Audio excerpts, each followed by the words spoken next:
ಮುನಿರತ್ನ ಜಾಮೀನು ಅರ್ಜಿಯೂ ಕೂಡ ಇಂದು ವಿಚಾರಣೆಗೆ ಬರುತ್ತೆ.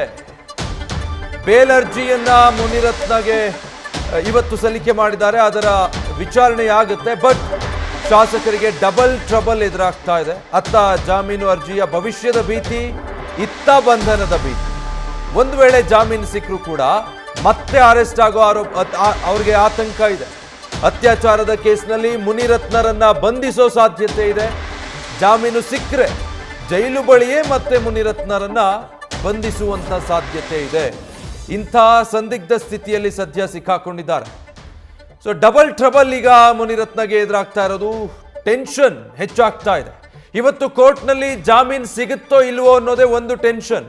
ಯಾಕಂದ್ರೆ ಈಗಾಗಲೇ ಅವರ ವಿರುದ್ಧ ಜಾತಿ ನಿಂದನೆ ಕೇಸ್, ಕೊಲೆಯ ಆರೋಪ ಇರೋದ್ರಿಂದ ಅಟ್ರಾಸಿಟಿ ಹಾಗೆ ಜೀವ ಬೆದರಿಕೆಯ ಪ್ರಕರಣದಲ್ಲಿ ಇವತ್ತು ಅವರೇನು ಜಾಮೀನಿಗೆ ಅಪ್ಲೈ ಮಾಡಿದ್ದಾರೆ ಆ ಅರ್ಜಿಯ ವಿಚಾರಣೆ ನಡೆಯುತ್ತೆ.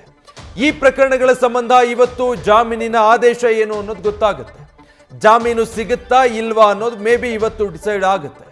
ಜನಪ್ರತಿನಿಧಿಗಳ ವಿಶೇಷ ನ್ಯಾಯಾಲಯದಲ್ಲಿ ಬೇಲ್ ಸಿಗುತ್ತೆ ಅನ್ನೋ ನಿರೀಕ್ಷೆಯಲ್ಲಿದ್ದಾರೆ ಸದ್ಯ ಶಾಸಕ ಮುನಿರತ್ನ.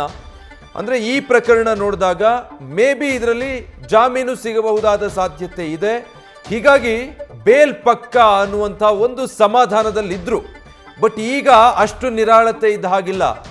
ಜಾಮೀನು ಸಿಕ್ಕರೂ ಕೂಡ ಮತ್ತೆ ಅವರನ್ನು ಅರೆಸ್ಟ್ ಮಾಡುವಂಥ ಆತಂಕ ಇರೋದ್ರಿಂದ ಶಾಸಕ ಮುನಿರತ್ನಗೆ ಟೆನ್ಷನ್ ಹೆಚ್ಚಾಗ್ತಾ ಇದೆ.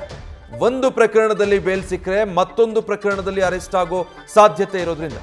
ಯಾಕೆ ಅಂದ್ರೆ ನಾಳೆ ಮುನಿರತ್ನ ಅವರ ಮೇಲೆ ನಿನ್ನೆ ರಾತ್ರಿ ಮುನಿರತ್ನ ಅವರ ಮೇಲೆ ಅತ್ಯಾಚಾರ ಪ್ರಕರಣ ದಾಖಲಾಗಿರೋದ್ರಿಂದ ರಾಮನಗರದ ಕಗಲಿಪುರ ಠಾಣೆಯಲ್ಲಿ ನಿನ್ನೆ ಮಹಿಳೆಯೊಬ್ಬರು ಅತ್ಯಾಚಾರ ಕೇಸ್ ದಾಖಲಿಸಿದ್ದಾರೆ.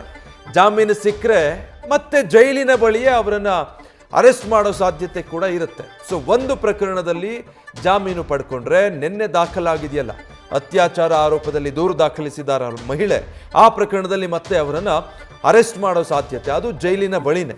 ಈ ಪ್ರಕರಣದಲ್ಲಿ ಜಾಮೀನು ಸಿಕ್ಕ ಹೊರಗೆ ಬಂದ್ರ ಆ ಪ್ರಕರಣದಲ್ಲಿ ಮತ್ತೆ ಅವರನ್ನ ಅರೆಸ್ಟ್ ಮಾಡಬಹುದು. ಹೀಗಾಗಿ ಮುನಿರತ್ನರಿಗೆ ಟೆನ್ಷನ್ ಹೆಚ್ಚಾಗಿರೋದು.